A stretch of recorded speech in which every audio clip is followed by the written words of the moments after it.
रही थी ममता बनर्जी। बड़ी खबर सामने आ रही है, उसका रुख करते आज के वक्त में क्या है कि ममता बनर्जी बीजेपी के लिए 64 का आंकड़ा, जो जादुई आंकड़ा है बहुमत का, उस पर पहुंच चुके इन रुझानों में बीजेपी, यानी कि फिर से हिमंता बिस्वा शर्मा इस रुझानों में अपनी कुर्सी बचाते हुए नजर आ रहे हैं, यानी कि फिर से वापसी जो है वो होती हुई दिखाई दे रही है। और बात करें अगर असम की, तो 74 साल के इतिहास में बड़ा फैक्टर सामने आया कि सबसे ज्यादा मतदान इस बार हुए। बता दें कि 85.91% जो है वो वोटिंग परसेंटेज सामने आया था, यानी कि इस बार खुल करके असम की जनता ने वोट डाला और महिलाएं भी खास करके आगे आई और उन्होंने बताया कि किस तरीके से बीजेपी की जो योजनाएं हैं, केंद्र सरकार की जो नजरें इनायत है असम पर, वो अगर बरकरार है तो हम भी प्रधानमंत्री मोदी के साथ करें, हम भी हिमंता बिस्वा शर्मा के साथ करें। और वही तस्वीर सामने आ रही है। गौरव गोगोई के लिए एक बड़ा झटका यहां पर देखने को मिल रहा है। एक बार फिर से इस असम के 126 सीटों पर नजर डालें तो हिमंता का जादू जो है वो चला है। रुझानों में बीजेपी की सरकार सामने आ गई है, बहुमत के आंकड़े को छू लिया है। असम में बीजेपी की हैट्रिक इन रुझानों में फिलहाल दिखाई दे रही है। तो बड़ी खबर, जहां रुझानों में बीजेपी की सत्ता में वापसी होती हुई दिखाई दे रही है। रुझानों में बीजेपी को 64 सीट, जो जिन 64 सीट की जरूरत उस 64 सीट पर पहुंच चुके हैं और आंकड़े और बढ़ेंगे, ये आंकड़े और बढ़ेंगे और आंकड़े बताएंगे कि किस तरीके से ये आंकड़े बीजेपी के पक्ष में है। शिप्रा। बिल्कुल राहुल, और इस बार असम विधानसभा चुनाव पर सबकी नजर इसलिए भी थी क्योंकि हिमंता बिस्वा शर्मा जो कि मुख्यमंत्री हैं और उन्हीं के चेहरे पर इस बार चुनाव बीजेपी ने लड़ा था। और ये कहा जा रहा था, कई आरोप जो है विपक्ष की तरफ से लगाए गए थे, लेकिन जिस तरीके से आंकड़े अभी रुझानों में सामने आ रहे हैं उससे ये जरूर समझ में आ रहा है कि जनता ने शायद उन सभी जो आरोप है उनको पीछे छोड़ दिया और हिमंता बिस्वा शर्मा पर जरूर भरोसा जताया है एक बार फिर से। और शायद इसीलिए ये जादुई आंकड़ा जो 64 का है उसे पार कर चुकी है बीजेपी असम में। तो बीजेपी असम में फिलहाल क्लियर एक देखा जाए तो लीड जो है वो बनाए हुए है और लगातार ये लीड बरकरार भी है। कांग्रेस की बात करें तो 9 सीटों पर लीड बनाए हुए है, काफी ज्यादा पीछे कांग्रेस यहां पर है। हालांकि एक एक करके हम अलग अलग विधानसभा के जो राज्य हैं उनके बारे में बात भी कर रहे हैं। हमारे साथ लगातार जो गेस्ट हैं वो भी बने हुए हैं। आरजू खान जी से मैं इससे पहले बात करी थी। आरजू खान जी। जी, तो मैंने आपको जो है पिछले बार मैंने बताया था कि क्या परिवर्तन इस बार है। तो एक साल पहले जो सुधेंद्र अधिकारी और जो संस्थापक सदस्य थे मुकुल राय, उन लोगों ने कैसे, ठीक है चलिए ग्राफिक्स पहले हम दर्शकों को दिखा देते हैं। देखिए असम की हम बात कर रहे हैं, यहां पर हिमंता बिस्वा शर्मा कैसे लीड बनाए हुए हैं बीजेपी प्लस। देखिए 66 सीटों पर बीजेपी जो है वो लीड बनाए हुए हैं। यहां की बात करें 126, यानी कि 126 सीटों पर यहां पे विधानसभा की सीटें हैं, जिनमें से जादुई आंकड़ा जो है वो 64 का चाहिए।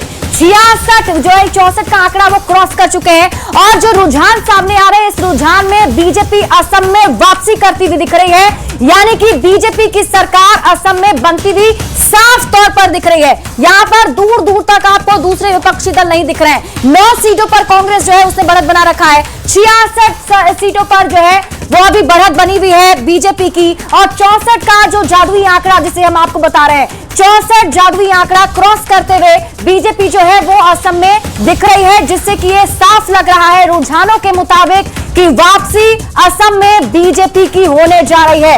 एक बार फिर से आप देख लीजिए 66 सीटों पर बीजेपी का ये बढ़त, 9 सीटों पर कांग्रेस, AIUDF जो है 1 सीट पर, अदर्स 1 सीट पर। और इसी से समझा जा रहा है कि शुरुआती रुझान में असम में बीजेपी वापसी करती हुई दिख रही है, यानी कि असम में बीजेपी की सरकार बनती हुई दिख रही है। 126 विधानसभा की सीटें हैं, 77 पर रुझान जो है वो सामने आ चुके हैं। 64 चाहिए वो जादुई आंकड़ा सरकार बनाने के लिए। 66 पर तो लीड अभी बनी हुई है। अभी देखिए और भी आंकड़े अभी आने बाकी हैं, लेकिन दूर दूर तक यहाँ कांग्रेस इसके आगे पीछे नजर नहीं आ रही, क्योंकि 9 सीटों पर ही अभी कांग्रेस सिमटती हुई दिख रही है। एक तरीके से कहा जाए तो 9 सीटों पर ही बढ़त जो है बनाकर रखी हुई है, यानी कि लगातार। और आपको बता दें कि यहाँ पर हेमंत सोरेन जो है वो भी पहुंचे थे चुनाव प्रचार करने के लिए और उन्हें भी यहाँ पर एक मजबूत आदिवासी नेता के तौर पर अपनी पहचान बनाने में जुटे हुए थे। राहुल, बिल्कुल देखिए, तो इस बीच पश्चिम बंगाल चुनाव से जुड़ी बड़ी खबर सामने आ रही है। झारखंड में 113 सीटों के साथ बीजेपी बढ़त बना करके रखी हुई है, यानी कि लगातार बीजेपी का जो मैजिक है वो देखने को मिल रहा है। और खास करके जिन सीटों पर ममता बनर्जी को उम्मीदें थी, वहां भी उन विधानसभा सीटों पर वो कह सकते हैं कि बैक होती हुई नजर आ रही है। खुद अपनी सीट पर वो पीछे चल रही है। नंदीग्राम से भी शुभेंदु अधिकारी आगे चल रहे हैं। वहीं अगर बात करें बीजेपी टीएमसी में एक कांटे की टक्कर यहां पर नजर आ रही है और दोनों सीट से बीजेपी के शुभेंदु अधिकारी जो है आगे चल रहे हैं। ये एक बड़ी खबर, 2 सीटों पर इस बार वो चुनाव लड़ रहे हैं, तो भवानीपुर हो या फिर नंदीग्राम, दोनों सीट पर शुभेंदु अधिकारी लगातार बढ़त बनाए हुए हैं। तो ममता बनर्जी खुद अपनी सीट पर पीछे चल रही है, एक बड़ा सेटबैक उनके लिए। और इसके साथ साथ बाकी विधानसभा सीटों की बात करें तो उस किले को भी भेदा है बीजेपी ने। और बीजेपी ने बताया है कि खास करके जो उनके तरफ अगर जो कोर वोटर उनका इस तरीके से हुआ है। और इस बीच केरलम को लेकर के बड़ी खबर सामने आ रही है। केरलम को लेकर के खबर है, जहां एलडीएफ जो है वो केरलम चुनाव के नतीजे पर का जो अपडेट सामने आ रहा है उसमें डीएमके के साथ तमिलनाडु की बात करें और केरल में भी कांटे की टक्कर यहां पर देखने को मिल रही है। एलडीएफ यूडीएफ के बीच यहां पर टक्कर। यूडीएफ को उम्मीद थी कि इस बार सत्ता में आएगी, लेकिन 2 से 3 सीट के अंतर से आगे पीछे एलडीएफ और यूडीएफ जो है वो देखने को मिल रही है। हालांकि एलडीएफ ने पूरी ताकत झोंक दी है, क्योंकि एलडीएफ के पास से अगर सत्ता हटती है तो ये वामपंथ के लिए, वामपंथी पार्टियों के लिए एक बड़ा झटका होगा। क्योंकि किसी भी राज्य में, सिर्फ एक राज्य केरल में जहां पर उनकी सरकार है, लेकिन अगर कांग्रेस यूडीएफ सामने आती है तो एक बड़ा जो सेटबैक है वो एलडीएफ के लिए होगा। बिल्कुल राहुल, और हम एक एक करके इन 5 राज्यों के जो रुझान सामने आ रहे हैं वो दर्शकों को बता रहे हैं, जिसमें सबसे ज्यादा नजर जो है वो पश्चिम बंगाल पर टिकी हुई है। क्योंकि पश्चिम बंगाल में यहां पर बीजेपी वर्सेस टीएमसी, बड़े चेहरों की क्या स्थिति है वो भी हम बता रहे हैं। देखिए, शुभेंदु अधिकारी जो कि बीजेपी पश्चिम बंगाल में बीजेपी के सबसे बड़े चेहरे के तौर पर हैं, ये फिलहाल भवानीपुर सीट से आगे चल रहे हैं। ये सबसे हॉट सीट इसलिए है क्योंकि ममता बनर्जी जो कि मुख्यमंत्री हैं वो इस सीट से चुनाव लड़ रही हैं। और यहां पर शुभेंदु अधिकारी जो है अभी भी बढ़त बनाए हुए हैं और ममता बनर्जी पीछे चल रही हैं। यही नहीं, शुभेंदु अधिकारी जो है वो 2 विधानसभा की सीटों से चुनाव लड़ रहे हैं। नंदीग्राम से भी वो आगे चल रहे हैं। और ये भी देखना दिलचस्प हुआ कि इस बार फिर से दोबारा शुभेंदु अधिकारी ममता बनर्जी को हरा देते हैं। तो अगर हम देखें शुरुआती रुझान, तो ये शुरुआती रुझान केरलम के क्या कह रहे हैं जल्दी से आपको बता देते हैं। केरलम की बात यहां पर देखिए, 64 सीटों पर एलडीएफ जो है वो आगे लीड बनाए हुए है। यूडीएफ 66 सीटों पर आगे है। अदर्स 2 सीटों पर, बीजेपी यहां पर 2 सीटों पर। तो केरलम की क्या स्थिति है वो आपको बता रहे हैं। यहां पर मुख्य मुकाबला वैसे भी एलडीएफ और यूडीएफ के बीच में है। यूडीएफ आप देखिए 66 सीटों पर अभी बढ़त बनाए हुए हैं, 64 सीटों पर एलडीएफ। अब बंगाल की बात कर लेते हैं, पश्चिम बंगाल की बात कर लेते हैं। और जैसा कि हमने आपको पहले बताया, भवानीपुर विधानसभा की सीट इस बार ममता बनर्जी ने अपनी सीट जो है बदली है। भवानीपुर विधानसभा सीट से वो चुनाव लड़ रही हैं। इनके ठीक सामने है बीजेपी के शुभेंदु अधिकारी जो अभी फिलहाल आगे चल रहे हैं और ममता बनर्जी लगातार पीछे चल रही हैं अगर देखा जाए तो। और आपको यह भी बता दें कि पश्चिम बंगाल में भी एक बड़ा सपोर्ट इनको जरूर ममता बनर्जी को देने के लिए पहुंचे थे। झारखंड के मुख्यमंत्री हेमंत सोरेन भी वहां पहुंचे थे, जहां पर उन्होंने जाकर के जोरदार धुआंधार प्रचार किया था। देखना दिलचस्प होगा कि आंकड़े अब आगे क्या कहेंगे, लेकिन फिलहाल जो शुरुआती रुझान है उसमें बीजेपी आगे है। राहुल, बिल्कुल, तो शुभेंदु अधिकारी जो दोनों सीटों पर आगे चल रहे हैं, इसके साथ साथ जो आंकड़े सामने आ रहे 116 सीट जो है उस पर बीजेपी बढ़त पश्चिम बंगाल में बनाई हुई है। तो बंगाल चुनाव से जुड़ी है सबसे बड़ी खबर सामने आ रही है। बीजेपी के लिए बड़ी खुशखबरी, हमने बीजेपी मुख्यालय की तस्वीरें देखी जहां पर पूड़ियां छानी जा रही है, मिठाइयां बन रही है। कोलकाता में 3 सीट पर अब टीएमसी जो है वो आगे हो चली है। आंकड़े पल पल बदल रहे हैं, कांटे की टक्कर यहां पर बीजेपी और टीएमसी के बीच। और दार्जिलिंग की 5 सीट पर बीजेपी ने आगे चल रही है, यानी कि भवानीपुर से ममता बनर्जी लगातार पीछे चल रही है। तो कुछ ऐसी सीटें जहां 2021 विधानसभा चुनाव में मार्जिन काफी कम था, उस पर बीजेपी ने जोर दिया और उस जोर का असर भी देखने को मिल रहा है। जहां पर कमजोर कुछ सीटें थी विधानसभा सीटों को लेकर के, वहां पर बीजेपी बढ़त बनाए हुए। एक और बड़ी खबर सामने आ रही है और ये बड़ी खबर जो है वो बंगाल से ही जुड़ी हुई है, जहां बंगाल में कांटे की टक्कर देखने को मिले। बीजेपी अब 118 सीटों पर आगे हो गई है। बीजेपी टीएमसी में कांटे की टक्कर, टीएमसी 107 सीटों पर आगे चल रही है, यानी कि करीब 9 सीटों का अंतर यहां पर है। एक बार फिर से बीजेपी आगे निकली है। सुबह से हमने इन रुझानों में देखा कि किस तरीके से बीजेपी लगातार लीड ले रही है। बीजेपी को 116 सीटों पर जो बढ़त है वो मिल चुकी है। अगर बीजेपी कम बैक करती है, अगर बीजेपी इस चुनाव को जीतती है तो एक बड़ा झटका ममता बनर्जी के लिए होगा। और इसके साथ साथ जो भी फैक्टर इस बार प्रधानमंत्री नरेंद्र मोदी ने बीजेपी ने उठाया उसका असर देखने को मिल रहा है। शिप्रा। बिल्कुल राहुल, और सबकी नजर इस पर इसलिए भी टिकी हुई है क्योंकि चौथी बार अगर पश्चिम बंगाल में, और ये देखिए ग्राफिक्स के जरिए हम बताते हैं आपको, टीएमसी 107, 118 बीजेपी।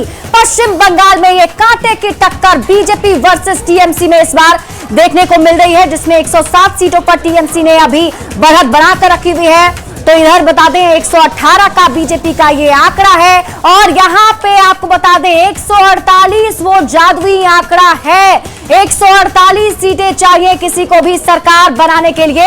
अब देखना ये दिलचस्प होगा कि रुझानों में ही सही पहले वो जादुई आंकड़ा कौन हासिल कर पाता है। तो पश्चिम बंगाल का जो ये रन है ना, काफी दिलचस्प इसलिए भी है, चौथी बार लगातार अगर ममता बनर्जी यहां पर सरकार बना पाती है तो एक बहुत बड़ी उपलब्धि उनके लिए होगी। और बीजेपी जो कि कई सालों से यहां पर प्रयास कर रही है, पहले अपने आप को एक मुख्य विपक्षी दल के तौर पर यहां पर स्थापित उन्होंने किया, और उसके बाद अब वो वहां पर सत्ता में आने की कोशिश में लगी हुई है। और हमारे साथ हेमंत गुप्ता जी, वरिष्ठ पत्रकार, जुड़े हुए हैं रांची से, सीधे उनका रुख कर लेते हैं। हेमंत गुप्ता जी, यहां पर झारखंड के मुख्यमंत्री भी पश्चिम बंगाल गए, दीदी के समर्थन में बहुत ज्यादा प्रचार प्रसार भी किया। ये आंकड़े अभी क्या कह रहे हैं?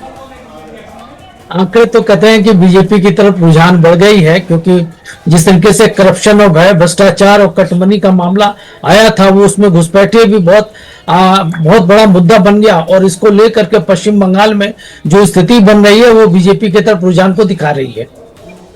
तो ये एक बहुत बड़ी उपलब्धि बीजेपी के लिए जरूर होगी सर। हालांकि देखा जा रहा है कि अभी से जश्न की तैयारी बीजेपी कर रही है।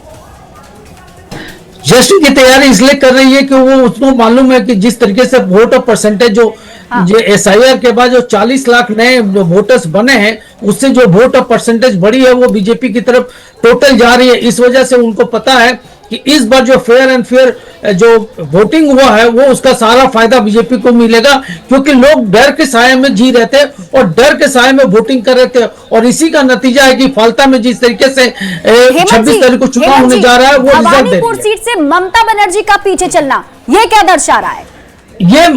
यही एंटी कमेंसी की बात करी जाए कि ममता बनर्जी का जो छवि सामने आया है लोगों में, उन्होंने कहा कि नहीं, जिस तरीके से ये मुस्लिम तुष्टीकरण की राजनीति करके लोगों को डर करके, जैसे अभी डायमंड हार्बर में जो जहांगीर का मामला आया, ये ऐसी बहुत सारी घटनाएं थी जो पिछले रिकॉर्ड को लेकर के लोगों के अंदर डर था कि भाई हम टीएमसी को अगर वोट नहीं देंगे तो और ज्यादा एनालिसिस भी करेंगे हेमंत जी, ये भी देखा जाएगा। हमारे साथ मधुरेंद्र पांडे जी, जेडीयू के प्रवक्ता, जुड़े हुए हैं, एक बार उनका रिएक्शन ले लें। तो ये पश्चिम बंगाल की तस्वीर कैसी लग रही है मधुरेंद्र जी आपको? भूल गया था आदमी कि वो है। ममता बनर्जी के शासनकाल में 15 वर्षों के शासनकाल में भय और भ्रष्टाचार का जो आलम था, उससे निजात पाने के लिए एनडीए के पक्ष में, बीजेपी के पक्ष में मतदान करने का निर्णय लेकर वहां सत्ता परिवर्तन करने का निर्णय लिया है। इसी का परिणाम है कि एनडीए, खासकर बीजेपी, पश्चिम बंगाल में बढ़त बनाए हुए है। और अन्य जो स्टेट है, जैसे असम में पूर्ण वापसी कर रही है बीजेपी, पुडुचेरी में भी वापसी कर रही है, और तमिलनाडु में भी संभावना है कि वहां भी कहीं सत्ता परिवर्तन हो जाए डीएमके का, और वहां एआईडीएमके सत्ता वापसी होगी, सत्ता वापसी नहीं, सत्तारूढ़ होगी। और कुल मिलाकर हम देखें तो ये 5 राज्यों के जो विधानसभा चुनाव हुआ है, इसमें एनडीए गठबंधन। ठीक है मधुरेंद्र जी, मैं आपके पास वापस लौटूंगी। और अभी तो सभी आंकड़ों पर नजर भी बनाकर रखना है। जल्दी से दर्शकों को बताते हैं, इस वक्त की एक बड़ी खबर सामने आ रही है। राहुल। अब बिल्कुल शिप्रा, देखिए इस बीच तमिलनाडु राज्य से इस वक्त की बड़ी खबर सामने आ रही है, और यहाँ के आंकड़े, यहाँ के रुझान क्या कहते हैं उसे भी जरा समझ लीजिए। तो आंकड़े बता रहे हैं तमिलनाडु चुनाव को लेकर के और इस चुनाव से जुड़ी बड़ी खबर सामने आ रही है। और जो टैली आप देखेंगे उस टैली के जरिए समझिए कि एक्टर विजय की धमाकेदार एंट्री जो है वो देखने को मिली है। टीवी के जो इस बार चुनावी प्रदर्शन में कहीं ना कहीं अपने आप को एस्टैब्लिश करती हुई नजर आ रही है। टीवी के 39 सीट पर आगे चल रही है। थलपति विजय जो एक्टर है और माना जाता है कि खास करके जो दक्षिण है वहां पर इन एक्टर का जादू जरूर चला है हमेशा, और एक बार फिर से विजय अपने को स्थापित करते हुए नजर आ रहे हैं। हालांकि कहीं ना कहीं कुछ सीटों पर जरूर उन्होंने बाकी पार्टियों को नुकसान भी पहुंचाया है, लेकिन जिस तरीके से वो आश्वस्त नजर आ रहे थे, लगातार लोगों के बीच कैंपेन करते रहे। और इसके साथ साथ तमिलनाडु में एक परिसीमन का भी बड़ा मुद्दा रहा, इस मुद्दा को भी वो उठाते रहे कि ये ठीक नहीं है। हालांकि इन सबके बीच अब ये आंकड़े बता रहे हैं कि डीएमके 56 सीटों पर आगे तमिलनाडु में। शिप्रा। बिल्कुल राहुल, और ये एक्टर विजय की धमाकेदार एंट्री हम इसलिए कह रहे हैं क्योंकि उन्होंने पॉलिटिक्स में ना एक शुरुआत की है, करियर की शुरुआत आप इसे कह सकते हैं। और यहाँ पर डीएमके जो कि 54 सीटों पर अभी फिलहाल लीड बनाए हुए हैं, 35 सीटों पर एआईडीएमके, 43 सीटों पर टीवी के। आपको याद होगा ये शुरुआती आंकड़े में 3 और 4 पर अटके हुए थे, लेकिन देखिए एक लंबी छलांग उन्होंने लगाई है और 43 पर ये आंकड़ा पहुंच चुका है। और ये कह भी रहे थे कि ये त्रिकोणीय मुकाबला जो है वो तमिलनाडु में बनाएंगे, और कहीं ना कहीं ये त्रिकोणीय मुकाबला यहाँ पर होता हुआ दिख भी रहा है। डीएमके जो कि स्टालिन की पार्टी है, यहाँ पर हालांकि जश्न पहले से तैयारी जो है वो की जा रही है। हालांकि अभी भी जो यहाँ के कार्यकर्ता हैं उन्हें जरूर लग रहा है कि वापसी होगी डीएमके की, लेकिन देखना दिलचस्प होगा क्या होता है। वापस से आते हैं पश्चिम बंगाल पर। यहाँ पर देख लीजिए 233 सीटों के जो रुझान है वो सामने आ चुके हैं। 109 पर टीएमसी है, बीजेपी 119 पर है, यानी कि 119 पर अभी बीजेपी ने लीड बनाकर रखी हुई है। और आपको याद होगा शुरुआती रुझान से बीजेपी लीड पर है और टीएमसी 109 पर। हालांकि ये 10 का जो आंकड़ा है वो फिर से नजर आ रहा है। और श्याम किशोर चौबे जी, वरिष्ठ पत्रकार, रांची से हमारे साथ जुड़ चुके हैं, उनका रुख कर लेते हैं। श्याम किशोर जी, किस तरीके से आप अभी पश्चिम बंगाल के आंकड़ों को देख रहे हैं और दक्षिण में बीजेपी की स्थिति क्या समझ पा रहे हैं?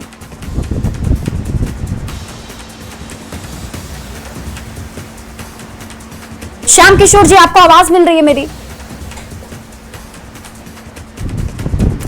तो चलिए श्याम किशोर चौबे जी से वापस हम जुड़ने की कोशिश करेंगे और उनसे भी ये रिएक्शन जरूर लेंगे, क्योंकि देखिए पश्चिम बंगाल पर ना, क्योंकि पश्चिम बंगाल झारखंड से भी सटा हुआ है, और क्योंकि हेमंत सोरेन वहां से दीदी को सपोर्ट करने के लिए पहुंचे थे, कई रैलियां वहां पर उन्होंने भी की थी जिसमें पक्ष में माहौल बनाने की कोशिश की गई थी। लेकिन फिलहाल जो आंकड़े हैं वो काफी उलटफेर वाले आंकड़े दिख रहे हैं, इसलिए क्योंकि यहां पर पश्चिम बंगाल में लगातार 3 बार से अपनी सरकार को कंटिन्यू करती हुई ममता बनर्जी हैं, लेकिन इस बार यानी कि चौथी बार वो कर पाती है नहीं कर पाती है, इस पर सवाल इसलिए उठ रहा है कि शुरुआती रुझान में अभी 109 सीटों पर लीड बनाए हुए है टीएमसी और 119 सीटों पर जो है बीजेपी ने बढ़त बनाकर रखी हुई है। असम की बात कर लीजिए, असम में तो मुझे लगता है कि अब तक ऑलमोस्ट जो तस्वीर है वो क्लियर साफ हो चुकी है, क्योंकि 69 सीटों पर असम में बीजेपी जो है वो लीड बनाकर रखी हुई है। और इसे आप लीड नहीं कहेंगे बल्कि शुरुआती रुझान में बीजेपी सरकार बनाती हुई नजर आ रही है। और चंद्रभूषण जी हमारे साथ कांग्रेस के प्रवक्ता जुड़े हुए हैं, उनका रुख कर लेते हैं। चंद्रभूषण जी, दक्षिण का ये इलाका, दक्षिण जहां पर बीजेपी वहां पर भी सेंधमारी करने की कोशिश कर रही है, वहां पर भी अच्छी बढ़त बनाने की कोशिश कर रही है, उसे आप इन रुझानों से कैसे समझ पा रहे हैं? आप देख सकते हैं कि रुझानों में बिल्कुल दिख रहा है कि दोनों राज्य जो है मैंने और वो जो यूनियन टेरिटरी पौंडीचेरी, हम तीनों जगह सरकार बनाने जा रहे हैं। जहां तक बात है तमिलनाडु का, डीएमके के साथ हमारा गठबंधन है। और जब आप ओवरऑल इंडियन स्ट्रक्चर पे देखें तो आप जानते हैं कि पूरे भारत देश में जितना भी एफडीआई आता है मात्र 3 राज्यों में आता है, 95% एफडीआई, कर्नाटक, महाराष्ट्र और तमिलनाडु। तमिलनाडु में हम डीएमके के साथ गठबंधन में है, और जिस तरीके से हमारा जो पॉलिसी है वहां पे, क्या वो आपको लगता है कि एक इंपॉर्टेंट रोल इस बार प्ले कर पाएंगे, क्योंकि त्रिकोणीय मुकाबला बना रहे हैं वहां वो? देखिए साउथ में हम लोग हमेशा देखते हैं कि जब भी कोई एक्टर जो कि वहाँ के पॉपुलर एक्टर होते हैं वो अगर अपनी कोई न्यू पार्टी का फॉर्मेशन करते हैं तो उनका वहाँ पे एक असर होता है। और उस तरीके से बॉलीवुड सेलिब्रिटी का नॉर्थ में उतना असर नहीं है जितना कि साउथ का वहाँ के जो लोकल सेलिब्रिटी हैं। ठीक है, चलते मैं वापस आपके पास लौटूंगी, लेकिन हमारे पास समय की थोड़ी कमी है चंद्रभूषण जी, और लगातार हम छोटे रिएक्शन सभी से ले रहे हैं। हमारे साथ अनामिका पासवान जी, बीजेपी प्रवक्ता भी जुड़ी हुई है, उनका रुख कर लेते हैं। कैसा महसूस कर रही है अनामिका जी सभी राज्यों के रुझान को देख करके? देखिए, निश्चित तौर पे हमारे जो यशस्वी माननीय प्रधानमंत्री श्री नरेंद्र मोदी जी हैं, उनकी कार्यकुशलता को देखकर भारत की जनता निश्चित तौर पे उनके साथ है, और उनके नेतृत्व में ही आप देखेंगे कि हर चुनाव में लगभग उनके नेतृत्व में ही जनता वोट करना चाहती है और वोट कर भी रही है।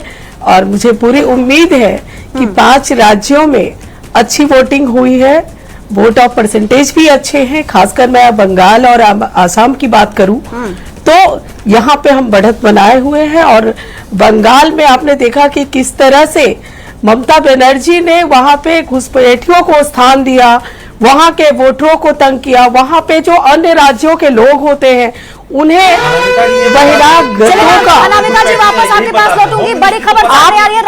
आप जिस तरह की क्या है बड़ी खबर? बीजेपी के लिए अच्छी खबर, इसके साथ साथ असम में भी जो आंकड़ा है वो